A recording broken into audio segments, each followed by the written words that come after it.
क्या मसीहत जो है वो इसलिए ज़्यादा जो है वो फेमस है कि मसीह अलैहिस्सलाम का कुरान में जो है नाम बहुत ज़्यादा दफ़ा आया और प्रॉफेट मोहम्मद सल्लल्लाहु अलैहि वसल्लम का जो है नाम कम आया। मसीह अलैहिस्सलाम का अगर नाम ज़्यादा मरतबा आया और मोहम्मद सल्लल्लाहु अलैहि वसल्लम का नाम जो है वो बनिस्बत मसीह अलैहिस्सलाम कम आया है, तो इससे ईसाइयत की हकानियत तो वाज़ेह नहीं होती। इस्लाम जो है वो क्या तलवार के ज़ोर पे फैल रहा है? तलवार के ज़रिए अगर आप किसी को मुसलमान करेंगे भी तो रात को मुसलमान होगा, दिन में वो फिर दोबारा अपने मज़हब में लौट जाएगा। अगर खुदा को हमारा मुसलमान होना ही मतलूब था तो हमें मसीही बिरादरी में क्यों पैदा किया? यानी उन्होंने ये एतराज़ नहीं उठाया, अगर हमें खुदा ताला ने मसीही ही बनाना था तो हमें मूसा अलैहिस्सलाम की कौम में क्यों पैदा किया या हमें यहूदी घराने में क्यों पैदा किया। अस्सलामु अलैकुम वरहमतुल्लाहि वबरकातुहू। I am Sheikh Talha from Dubai. आज हमारे साथ एक बार फिर हमारे खुसूसी मेहमान अब्दुल वारिस गिल भाई मौजूद हैं। अस्सलामु अलैकुम वरहमतुल्लाहि वबरकातुहू। कैसे हैं अब्दुल वारिस? अल्लाह का शुक्र है, आप खैरियत से? अल्हम्दुलिल्लाह, अल्लाह का शुक्र। आपको उम्र बहुत बहुत मुबारक हो। आपसे मक्के में मुलाकात हुई है, आज अल्लाह ने फिर आपके साथ मौका दिया पॉडकास्ट पर। अल्हम्दुलिल्लाह अल्हम्दुलिल्लाह अल्हम्दुलिल्लाह। अब्दुल वारिस भाई, कुछ हमारे पास सोशल मीडिया पे एतराज़ात उठते हैं और कुछ लोगों के सवाल उठते हैं जो मुनासिब से सवाल हैं, तो उस पर मैं चाहूँगा आज आप उन सवालात पर रोशनी डालें। जिनमें से एक सवाल जो है वो ये है, अक्सर नॉन मुस्लिम सोसाइटी की तरफ से इस सवाल को उठाया जाता है कि अगर अल्लाह सुब्हानहू तआला को, अगर खुदा को हमारा मुसलमान होना ही मतलूब था तो हमें मसीही बिरादरी में क्यों पैदा किया, यानी मसीही घराने में क्यों पैदा किया, या हमें हिंदू घराने में क्यों पैदा किया। तो इस सवाल पे आप रोशनी डालें कि आपकी क्या इस पे राय मिलेगी हमको। असल में देखें, ये आज के दौर के जो मसीही हैं या हिंदू हैं या सिख हैं या दीगर गैर मुस्लिम हैं, मेरा ख्याल है ये ज़्यादा समझदार हैं बनिस्बत उन लोगों के जो पहले ज़माने में पैदा हुए थे। मसलन जो इब्राहीम अलैहिस्सलाम पे ईमान रखने वाले थे, क्या आपके जाने के बाद मूसा अलैहिस्सलाम पे ईमान लोग नहीं लेके आए थे? या जो लोग मूसा अलैहिस्सलाम पे ईमान रखने वाले थे, क्या बाद में उन्होंने मसीह अलैहिस्सलाम पे ईमान नहीं लेके आए? उन लोगों को ये बात समझ नहीं आई, यानी उन्होंने ये एतराज़ नहीं उठाया कि अगर हमें खुदा ताला ने मसीही ही बनाना था तो हमें मूसा अलैहिस्सलाम की कौम में क्यों पैदा किया या हमें यहूदी घराने में क्यों पैदा किया। तो उन्होंने तो ये बात नहीं सोची। ये बात मेरा ख्याल है हमें ही याद समझ आई है और लगता है कि इस दौर के लोग बहुत ज़्यादा ज़हीन और फ़तीन हैं। मरियम अलैहिस्सलाम ने भी ये एतराज़ नहीं उठाया था कि जो मसीह अलैहिस्सलाम पर ईमान लाने के बाद मसीही हुई। पता नहीं आज के दौर के लोगों को ये क्यों लगता है। ये कि आजमाइश है, और अगर अल्लाह सुब्हानहू तआला ने अगर हमें वो तो हमसे नेकी भी यानी नेकी की भी तलब करता है, मतलूब है उसको हमारा तकवा और तहारत भी मतलूब है, अमानतदारी भी मतलूब है, तो फिर उसने हमें ऐसी साख्त पर डिज़ाइन क्यों नहीं किया कि हम गुनाह करते ही नहीं। यानी वो फरिश्तों की तरह भी तो हमें बना सकता था, तो हम ये तो कभी एतराज़ नहीं करते। तो चूँकि ये सारी आजमाइश है, इम्तिहान है कि इंसान को इख्तियार भी दे दिया, फलहमहा फुजूरहा व तकवाहा, बता दिया कि भाई नेकी क्या है, बुराई क्या है, अच्छाई क्या है, what is the right and what is the wrong, वो दोनों रास्ते दिखा दिए। उसके बाद इख्तियार दे दिया कि मेरे बंदे, मैंने तुझे पैदा किया, मैं तेरा खालिक हूँ, मालिक हूँ, राज़िक हूँ, देखता हूँ कि मैं तो अब मेरी तरफ आता है या शैतान की तरफ जाता है। तो यही तो आजमाइश है कि पैदा कर दिया एक ऐसे घराने में जहाँ अल्लाह सुब्हानहू तआला को जो है वो 3 खुदाओं में जो है वो माना जाता है या 33 करोड़ के साथ माना जाता है, और उसके बाद समझ आ जाने पे कि हक क्या है और बातिल क्या है, क्या उसके बाद भी ये सही रविश इख्तियार करता है या नहीं करता। तो मैं समझता हूँ कि आज के लोगों को ये बात समझ आई, उस दौर के लोगों को ये बात समझ नहीं आई। उस दौर में सोशल मीडिया नहीं था, इस दौर में सोशल मीडिया है और ये एक फितना ही है एक तरह से। बिल्कुल, कि इंसान हर चीज़ समझता है कि हम गूगल पे सर्च कर लें, हर चीज़ समझता है कि हमें फतवा मिल जाएगा फेसबुक से, गूगल से और यूट्यूब से। लेकिन जिन लोगों का ये एतराज़ है उनको इस बात पे गौर करना चाहिए कि अगर अल्लाह सुब्हानहू तआला सिर्फ हमसे यही मतलूब नहीं करता, उसको हमसे सिर्फ उसको यही तकाजा नहीं है कि ये अच्छा सच्चा पक्का इंसान बन जाए, ये तकवा और तहारत वाला बन जाए, ये नेक और सालेह बन जाए, तो फिर हम ये भी एतराज़ कर सकते हैं कि अल्लाह ने हमें बाय फॉल्ट ऐसा क्यों नहीं बनाया, नहीं बिल्कुल मिसले फरिश्ता क्यों नहीं हमें बनाया। सुभान अल्लाह, जज़ाकल्लाह खैर। शेख, दूसरा एक सवाल है जो बहुत एक कॉमन सवाल है और ये पाकिस्तान में, इंडिया में ज़्यादा इस पे सवालात उठते हैं। पूरी दुनिया में इस्लाम फैल रहा है लेकिन वहाँ तो इस तरह के सवालात नहीं उठाए जाते जो हमारे भाई उठाते हैं कि इस्लाम जो है वो क्या तलवार के ज़ोर पे फैल रहा है? ये एक बहुत ही बोंदा किस्म का सवाल है, बहुत ही स्टूपिड किस्म का सवाल है, और ये सवाल कभी भी इंटेलेक्चुअल पर्सन नहीं करेगा, कभी भी ज़हीन आदमी नहीं करेगा, कभी भी पढ़ा लिखा जिसने नेशनल इंटरनेशनल लेवल पे अपना तहजीबों का मज़ाहब का मुताला किया है ना, कभी भी वो शख्स ये एतराज़ नहीं करेगा, क्योंकि वो जानता है कि मुख्तलिफ़ अक़वाम, मुख्तलिफ़ तहजीब के जो इंटेलेक्चुअल पर्सन हैं, जो राइटर्स हैं, उन्होंने इस बात की बड़ी अच्छी तरह से वजाहत की है कि जो ये लफ्ज़ सवाल करते हैं ना कि इस्लाम तलवार के ज़ोर पे फैला है, दरअसल वो ना आशना है, उनको अक्ल फ़हम और शऊर से कोई वास्ता नहीं है। तो ये अल्लाह सुब्हानहू व तआला की तौफीक से जिनको अल्लाह ने शऊर अता फरमाया वो इस तरह का कभी भी सवाल नहीं करेगा।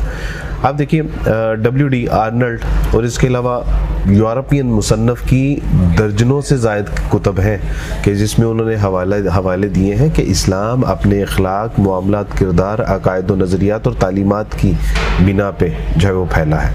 आप मुझे बताइए कि रसूलुल्लाह सल्लल्लाहु अलैहि वसल्लम, अभी हम मक्का में थे और कोहे सफ़ा पे मैं जब गया तो कोहे सफ़ा पे देखा कि यहाँ पे नबी सल्लल्लाहु अलैहि वसल्लम एक वाहिद शख्स थे कि जिन्होंने कहा कि या अय्युहन्नास क़ूलू ला इलाहा इल्लल्लाह तुफ़्लिहू। वहाँ पे जिन लोगों ने इस्लाम कबूल किया रसूलुल्लाह सल्लल्लाहु अलैहि वसल्लम, क्या मुमकिन था वहाँ पे तलवार का इस्तेमाल करना? जहाँ पे उमर फ़ारूक रज़ियल्लाहु ताला अन्हु जैसे, जहाँ पे अबू जहल और अबू लहब जैसे, जहाँ पे अपने भी पराए हैं, वैसी शख्सियात के जिनका डंका पूरी दुनिया में, यानी दूर दूर तक अरब में डंका बजता था, क्या उन लोगों की मौजूदगी में तलवार का तसव्वुर भी किया जा सकता था? उसके बाद आप देखिए कि रसूलुल्लाह सल्लल्लाहु अलैहि वसल्लम यानी जैसे ही आपके अखलाक, मामलात, किरदार के ज़रिए से इस्लाम फैलता है, फलता है, फूलता है, और ऐसे मौक़े भी आए कि दुश्मन को वहाँ पे कीमा और बोटी बनाया जा सकता था लेकिन दरगुजर किया, उसकी वजह से और इस्लाम फैला। हमारे सामने फ़तह मक्का का एक बहुत बड़ा इवेंट है कि जहाँ पे मक्का वालों की यानी मुशरिकीन की गर्दनें मारी जा सकती थी, लेकिन रसूलुल्लाह सल्लल्लाहु अलैहि वसल्लम सबको माफ़ कर दिया, और सबसे ज़्यादा इस्लाम एक वक्त में सबसे ज़्यादा इस्लाम कबूल करने के वालों की तादाद भी वहीं पर थी। इसके अलावा आप देखिए कि आज चले पाको हिंद की तो जो है वो आपको यकीन नहीं आएगा, मैं बताऊंगा कि यहाँ पे भी लोग अल्हम्दुलिल्लाह अपने ज़ाती मुताले से इस्लाम कबूल कर रहे हैं, उसकी जो तालीमात हैं उससे मुतासिर होकर इस्लाम कबूल कर रहे हैं। मुझे आप बताइए कि फ़्रांस जैसा मुल्क जो इस्लाम और अहले इस्लाम से शदीद नफ़रत रखता है, वहाँ तलवार का कोई तसव्वुर किया जा सकता है? आज वहाँ पे क्यों लोग इस्लाम कबूल कर रहे हैं?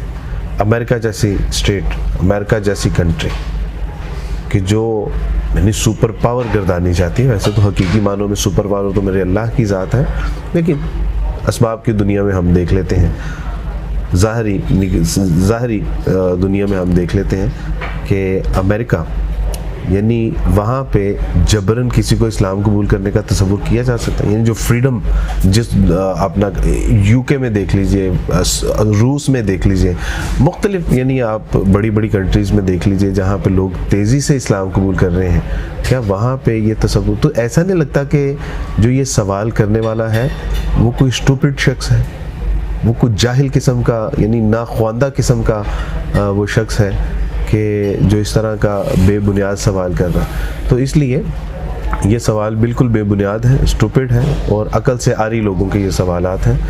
तो वगरना आप यानी ठीक है, यानी इसमें आप बता सकते हैं सिंध का मामला आप कह सकते हैं कि जो होता होगा, हमने वहाँ पे विज़िट भी किए हैं, हमने वहाँ पे वर्क भी किया है, हमें तो वहाँ ऐसी कोई चीज़ नज़र नहीं आई। आप पसमानदा इलाकों में देख सकते हैं कोई इंसिडेंट हो सकता है, वो भी रन अवे मैरिजेस और इस तरह के marriages cases, love marriage cases होते होंगे, लेकिन जबरन आज के दौर में कि जहाँ सोशल मीडिया पे आप अपने घर में सालन बनाते हुए भी दिखा रहे हैं कि जिनमें सालन आप शादी ब्याह पे नाच रंग करते हुए दिखा रहे हैं, और वहाँ किसी को जबरन इस्लाम कबूल किया जाए तो वो ये आके ना कह सके कि देखें मुझे जब हाउ इट्स पॉसिबल। ये बिल्कुल स्टूपिड थिंक है, ये बिल्कुल नाख्वानदा जहनीत के जो लोग हैं उनके ये सवाल हैं। तो मैं माजरत के साथ ये अक्लमंद इंसान, पढ़ा लिखा बाशऊर शख्स ऐसा सवाल कर ही नहीं सकता। बल्कि उनको तो ये सोचना चाहिए कि अभी जैसे फ्रांस का जिक्र आया कि वहाँ पे हिजाब पे हमारी मुसलमान बहनों के लिए पाबंदी है, उनके साथ जो रवैया इख्तियार किया जाता है। लेकिन जब कोविड आया तो उसी फ्रांस की गवर्नमेंट ने वहाँ कहा सबको कि हिजाब करो, मीन्स मास्क पहनो वरना फाइन आएगा। जब इस्लाम का हुक्म था तो इतनी नफरत का मुजाहरा किया कि उन्होंने फाइन किया, लेकिन जब अपनी जाती मफाद यानी जान बचाने का मामला हुआ तो सबको अलाउ कर दिया। तो ये देखें ये कैसी अजीब बात है। अल्लाह ताला हम सबको। तो ऐसी कंट्री में जबरन इस्लाम का कोई तसव्वुर पेश किया जा सकता है? सुभान अल्लाह। अभी आप जब बात कर रहे थे प्रॉफेट मोहम्मद सल्लल्लाहु अलैहि वसल्लम की, कि हमारे जितने उलमा किराम देख लें, जितने अभी इस्लामिक स्कॉलर्स हैं, जितनी ऑर्गेनाइजेशंस हैं, तो उसके अंदर हम देखते हैं कि लाइक और फॉलोअर्स के लिए जो है लोग जो हैं वो बेताब भी रहते हैं, और कुछ लोग जो हैं वो दीन के लिए वो काम कर रहे हैं जिनकी इंटेंशन सिर्फ ये है कि अल्लाह की रज़ा के लिए, फॉर द सेक ऑफ अल्लाह सुब्हानहू व तआला हम दीन को फैला रहे हैं, तो उनको लाइक और फॉलोअर्स की ज़रूरत नहीं रहती। लेकिन प्यारे नबी का तो कोई सोशल मीडिया चैनल ही नहीं था और उनके फॉलोअर्स देख लें पूरी 2.25 अरब लोग जो है और फॉलोअर जितने वो हैं जो ये सामने हैं, जितने हिडन है वो तो अलग ही होंगे जिन्होंने अपनी फैमिलीज को नहीं बताया और मुसलमान हो। बिल्कुल सही बात, बिल्कुल सही बात। तो उनका तो लाइक और फॉलोअर्स की तो हम कोई लातादाद है वो तो। देखिए आप इस्लाम के अखलाक मामलात किरदार थे कि जिनसे मुतासिर होकर लोग अल्हम्दुलिल्लाह हल्का बगोश इस्लाम होते हैं। ये तलवार के ज़रिए हो ही नहीं सकता। तलवार के ज़रिए अगर आप किसी को मुसलमान करेंगे भी तो रात को मुसलमान होगा, दिन में वो फिर दोबारा अपने मज़हब में लौट जाएगा। आप दिन में उसे ज़बरदस्ती मुसलमान करेंगे, रात को फिर अपने मज़हब में लौट जाएगा। ये तो इश्क का सौदा है। और बेशक ये तो अल्लाह के हाथ में, अल्लाह जिसको हिदायत जब दे दे, ये तो अल्लाह के हाथ में। बेशक इंसान जो है बस ये तो इश्क की तजारत है भाई, ये तो मोहब्बत के सौदे हैं, ये तो इश्क के अहद व वफा है। अल्हम्दुलिल्लाह। ये सवाल उठाया जाता है जो मेरे अपने जहन में भी कभी आता है सवाल, लेकिन काफ़ी सोशल मीडिया पे हमारे पास ये सवाल आते हैं कि क्या मसीहत जो है वो इसलिए ज़्यादा जो है वो फेमस है कि मसीह अलैहिस्सलातु वस्सलाम का कुरान में जो है नाम बहुत ज़्यादा दफ़ा आया और प्रॉफेट मोहम्मद सल्लल्लाहु अलैहि वसल्लम का जो है नाम कम आया। तो इस पे आप क्या राय? ये किसी भी मज़हब के हक होने की दलील नहीं हो सकती कि यानी मसीह अलैहिस्सलाम का अगर नाम ज़्यादा मरतबा आया और मोहम्मद सल्लल्लाहु अलैहि वसल्लम का नाम जो है वो बनिस्बत मसीह अलैहिस्सलाम कम आया है, तो इससे ईसाईयत की हकानियत तो वाज़ेह नहीं होती। और अगर यही मेयार है तो फिर इससे कहीं ज़्यादा नाम जो है वो शैतान का आया है, तो इसका मतलब है कि फिर शैतानियत उसको हक पे होना चाहिए था। तो ये तो कभी भी मेयार नहीं है। बल्कि इसी तरह का एक और सवाल भी उठाया जाता है कि अगर मसीही हजरात जो है वो हक पे ना होते तो उनकी तादाद क्यों ज़्यादा होती? तो भी तादाद तो हशरात की भी ज़्यादा है, यानी तादाद तो फिर आप चौपायों की देखें उनकी हमसे कहीं ज़्यादा है। समंदर में मछलियाँ जो पलने वाली हैं वो उनकी तादाद हमसे कहीं ज़्यादा है। तो कभी भी म्यार हक जो है वो तादाद नहीं होता। ये अल्लाह के नज़दीक म्यार को देखा जाता है, तादाद को नहीं, मिकदार को नहीं देखा जाता।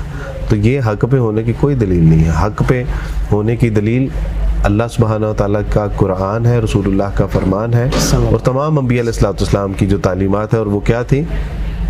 There is no god but Allah सुब्हानहू व तआला। वो वाहदा व यकता है, अकेला है, तन्हा है, उसके सिवा कोई इबादत के लायक नहीं है। उसके अहकामात मानो, बिल आखिर तुम्हें उसी की तरफ लौट कर जाना है और ज़िंदगी में वो आमाल बजा लाओ जो अल्लाह सुब्हानहू व तआला तुमसे चाहते हैं।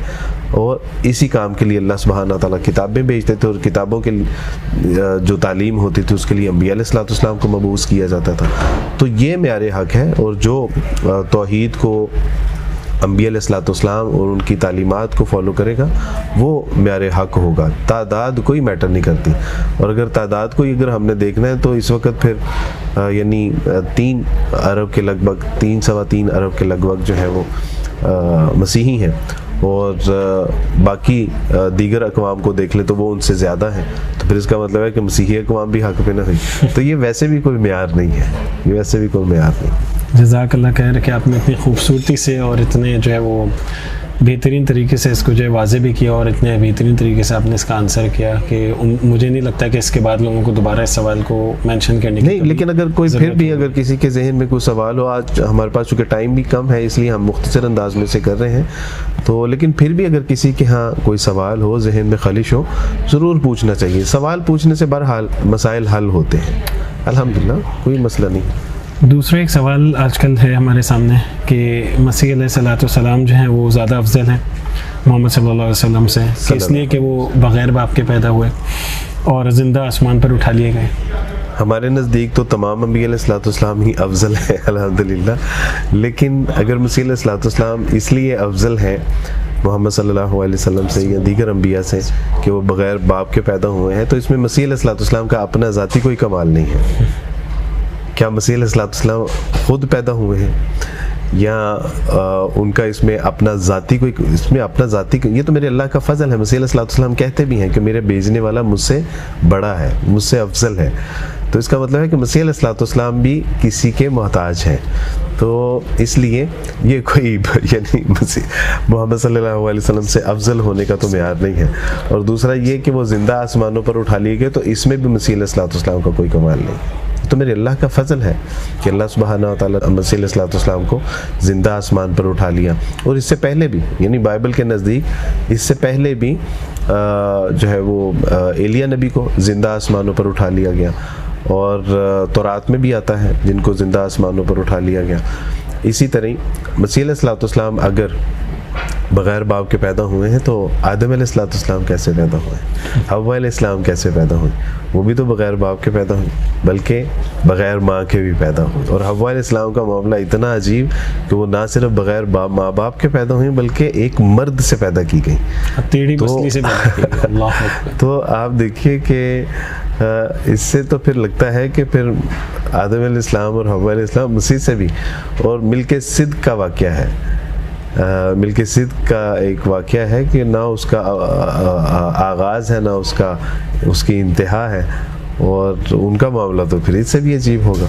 तो इसलिए ये कोई, हमारे नज़दीक तो तमाम अंबिया अलैहिस्सलाम अफजल है अल्हम्दुलिल्लाह। अच्छा शेख, एक सवाल और है जो हमारे अक्सर मसीह भाइयों की तरफ से आता है, मसीह बरादरी की तरफ से आता है, वो ये कि हम एक रास्ते से जा रहे हैं और वहाँ एक बेंच पे एक आदमी बैठा हुआ है, और उस वहीं पे बेंच के साथ ही एक आदमी नीचे ज़मीन पे सो रहा है, तो उसको रहनुमाई लेनी है अपनी मंजिल के लिए, तो वो किस से रहनुमाई लेगा, जो ज़मीन पे सो रहा है उससे, या जो बेंच पे बैठा हुआ जाग रहा है उससे?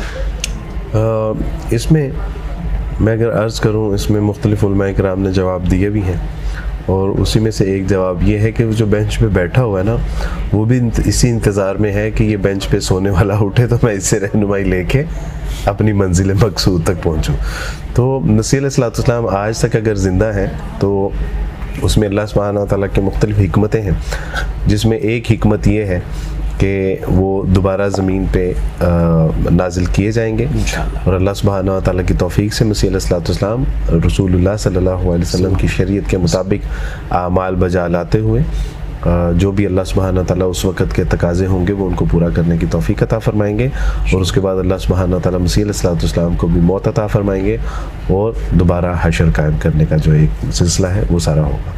तो इसको आप बिल्कुल इसी तरह ही समझिए कि वो जो बेंच पे सो रहा है और जो बैठा हुआ है, वो बैठा हुआ भी इसी इंतज़ार में है कि बेंच पे सोने वाला उठे तो मैं इसे रहनुमाई लेके मंजिल मकसूद तक पहुँचूँ। सुभान अल्लाह, जज़ाकल्लाह खैर फिद दुनिया वल आखिरा, कि आपने अपने कीमती वक्त में से आज फिर हमें टाइम दिया कि बारकल्लाहु फीकुम, अल्लाह ऐसे सवाल लेके जज़ाए खैर अता फरमाए। मैं आपके तवज्जो से ऑडियंस से दोबारा रिक्वेस्ट करूँगा, देयर इज़ नो प्रॉब्लम, आपके जहन में जो सवालात हैं उनको ज़रूर कीजिए, लेकिन सवाल जो है वो बराए एतराज़ नहीं होना चाहिए, सवाल बराए इस्लाह होना चाहिए। अगर आप सीखने के लिए आपके जहन में जो कन्फ्यूजन है, जो कोई आपके जहन में खलिश है, उसको दूर करने के लिए ज़रूर सवाल कीजिए, इंशाल्लाह उसका फ़ायदा होगा। लेकिन अगर सवाल बराए एतराज़ होगा तो उससे जहन में मज़ीद खलजान ही पैदा होंगे, उलझाव ही पैदा होगा, एंजाइटी ही पैदा होगी, उसका फ़ायदा नहीं होगा। तो देयर इज़ नो प्रॉब्लम, हमें ज़रूर बिल्कुल सवाल करने भी चाहिए, सवाल पूछने भी चाहिए, इससे मसाइल हल होते हैं, बहरहाल इससे मसाइल हल होते हैं। अल्हम्दुलिल्लाह, जज़ाकल्लाह खैर फिद दुनिया वल आखिरा। बारकल्लाह फीकुम, अल्लाह ताला आपको बेहतरीन जज़ाए खैर दे कि आप हमारे लिए अक्सर टाइम निकाल के हमारे पास मौजूद हैं। जज़ाकल्लाह, बारकल्लाह। अल्लाह आपसे राज़ी हो और अल्लाह आपके तमाम एफर्ट्स को कबूल फरमाए, और जो आपने बातों के जवाब दिए हैं, जिन सवालात के, उम्मीद अल्लाह काफ़ी शाफ़ी और वाफ़ी फरमा देंगे। जी नाज़रीन, ये हमारे भाई थे अब्दुल वारिस गिल फ्रॉम लाहौर। इंशाल्लाह अगले एपिसोड में फिर आपके साथ आपके सवालों के साथ हाजिर होंगे इंशाल्लाह। अस्सलामु अलैकुम व रहमतुल्लाहि व बरकातुहू।